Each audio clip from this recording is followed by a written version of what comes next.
Hey, Mike Barter here again, everybody's favorite mountain guide. In this climbing tool issues, I just want to deal with getting the rope down off the cliff so that it's nice and neat for rappelling, okay? So when you're rappelling, sometimes, I don't know, if you do this game long enough, you're going to end up in somewhere where there's super high winds, and then there might be a bunch of brush, trees, loose rocks, or boulders, and it just isn't practical to just drape your rope over the edge of the cliff, right? So, you know, if you're backing off of one of these walls behind me here, these are ideal places where ropes could get snagged, or you have to take great care if you're retreating off of a route.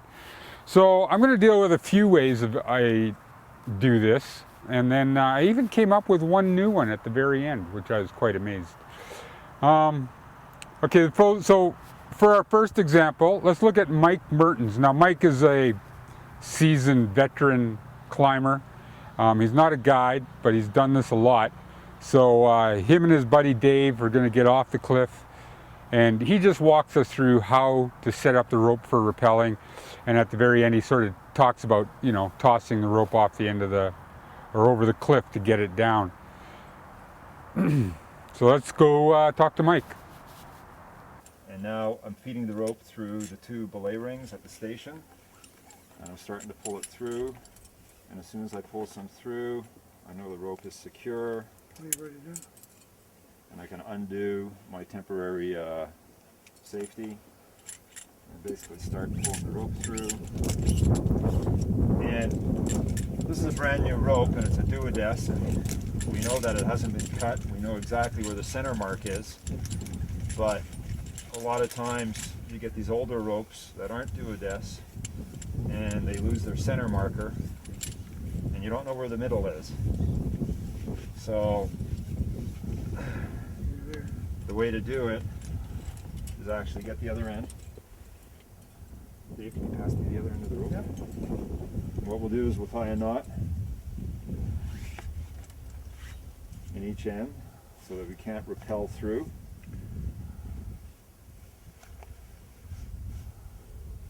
And I like something a little bit more substantial, actually. Although technically that's, I don't know what the guides would say about that. That's probably pretty good. But I like to have something like that. Okay. And now what I'm doing is I'm coiling the rope. Sorry. Maybe you could just move your foot. Yeah, I will. Help feed it through, Dave. I will. Thank you.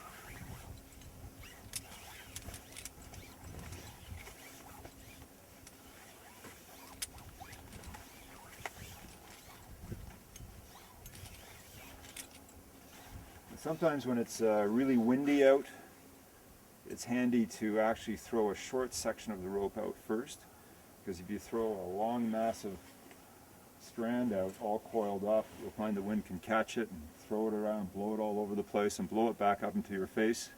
It really does get that windy sometimes. So I like to take a few coils first and toss them over. What's your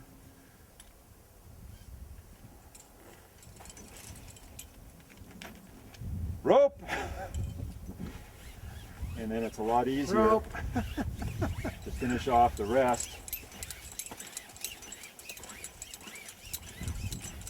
No, Michael, I'm going to hook And you myself. see, we weren't quite perfect there, but now you see that we're dead center, and that's right where the pattern changes. So if you didn't have a pattern change, you'd know you'd be in the center of the rope by doing it that way. All right, well, that was pretty straightforward. And I do something pretty similar, you know, like when the winds are just moderate, but I want to get that rope out there. And I find if I just chuck one great big huge pile of rope, more often than not, it ends up plopping over and getting tangled. So what I tend to do is divide the rope into two different sections. So I have the end of it and then the middle section of it, and then I toss them both at the same time. So why don't we just check that out, and then we come on back here and we'll talk about when we get really, really high winds.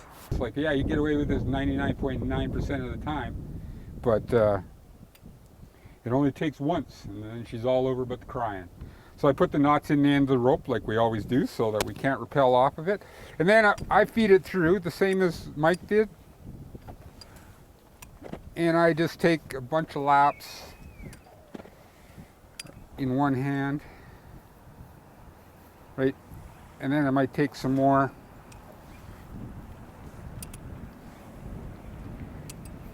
in the other.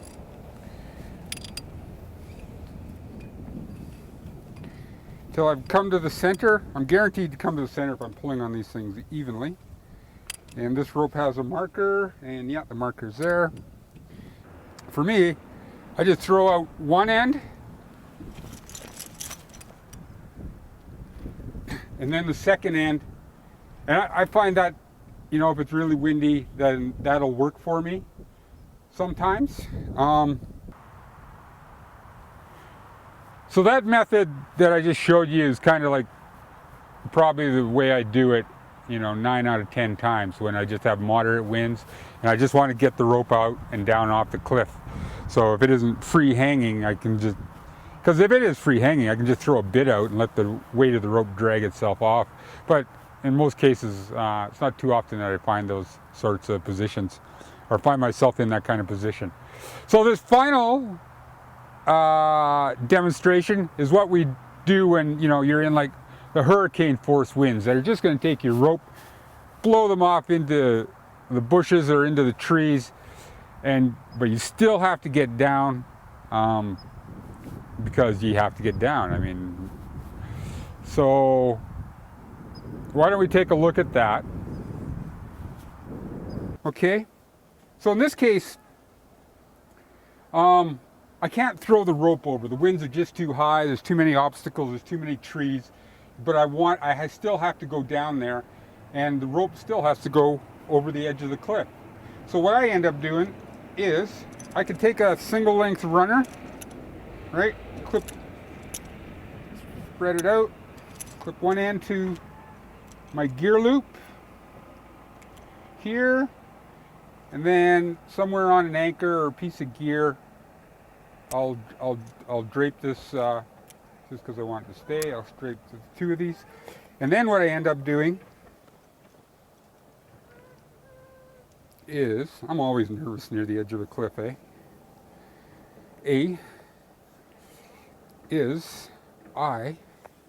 end up draping my rope over top of this runner, like a so. Huh? Now I know what you're saying, Mike, what are you doing? It's not looking good, this is looking kind of crazy. Well, you just hang in there with me, guys. Have I ever let you down before? Don't answer that.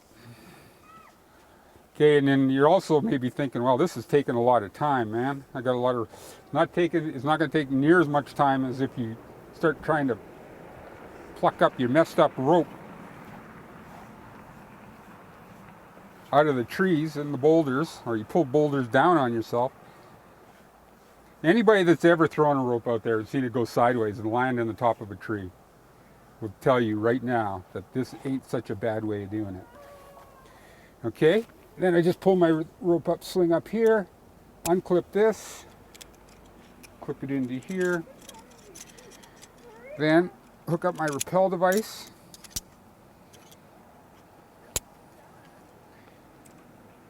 Okay.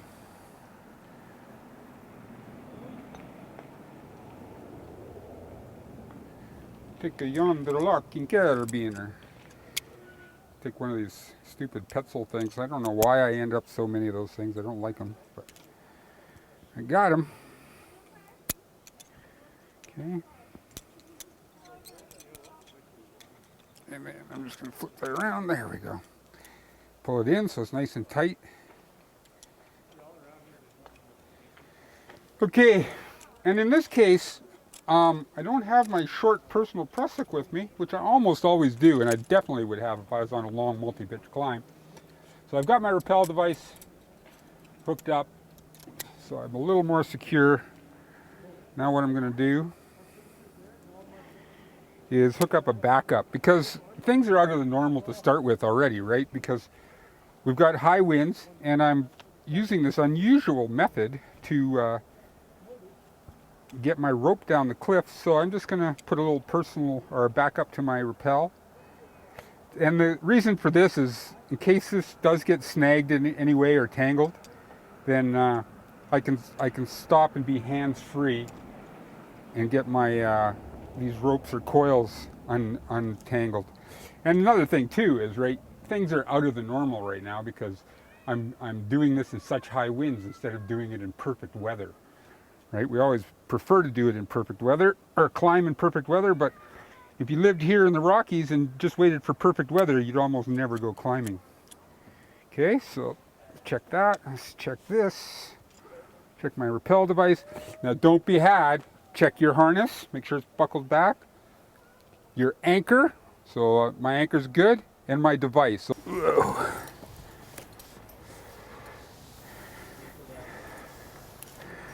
So you can see here, I have all my coils with me. It's getting a little mixed up here. I can drop that down.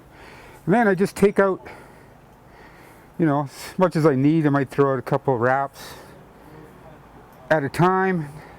But like I say, if it's super windy, you're not going to drop too much because you don't want it to get hung up on rocks and boulders and things like that. Also, you know, I feel good about having that back up here because essentially, you know, I don't know, maybe I'm going to have to work with this rope at some point if it starts to get tangled. And you don't need, like I say, I have this with a double or a single length runner outstretched and it's wrapped in that, but you can also chain together, you know, 3 or 4 quick draws and do the same thing. And I've done it just as often doing it that way. So usually around 3 will give you the length that you need to do it with quick draws. So, but if you know, if you're on a multi-pitch climb or you're wrapping it, there's a pretty good chance that you're going to have a double length or single length runner that you can drape this stuff over with. So that's just about it for this method anyhow. And this is what I use in really, really high winds. Like when, you know, the kind that sends Dorothy and her dog Toto to Oz type of winds, like hurricane winds. Like the kind of winds they get down in Missouri every day. Okay, well that's it for this one. Hasta luego.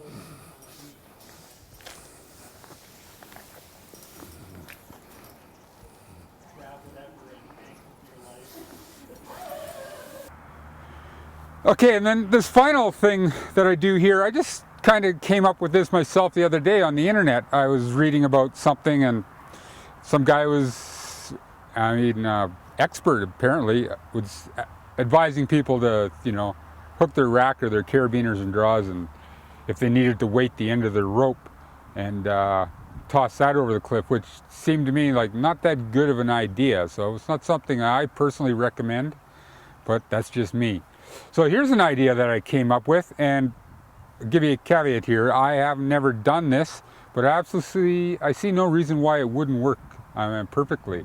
And in the future, if I find myself in such a situation, and I thought, well, why couldn't you, I've never done this before, but why couldn't you just butterfly coil, you know, a bunch of rope till you got a hefty bit,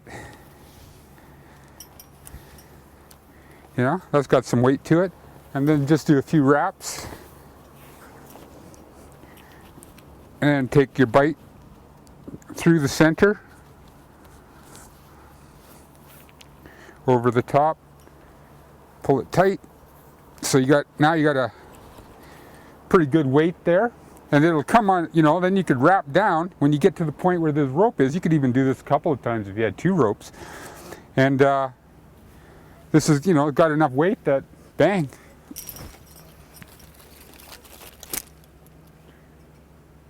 So that's all, folks. Anyhow, this is just, you know, some ideas of how to deal with the rope, the ends of the rope, and getting them down the cliff, you know, especially when you have adverse, windy, or tricky conditions, okay?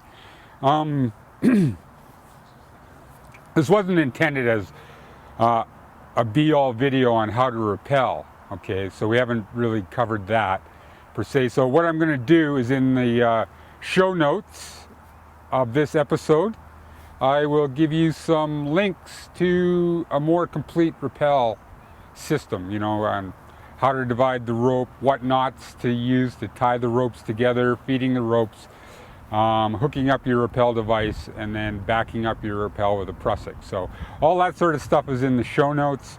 This is just for those people who are just wondering what to do with the rope so you can get it down and have it not get caught up in the bushes or in the trees. So anyhow, thanks to you who donated to the Baby Avon Fund to go and get her back. I'm just about ready to go get her from the ninjas, a little more training. And so I appreciate it, your donations. You know, keep these videos coming. And it's going to save Baby Avon here at some point soon. All right, thanks. We'll see you next week.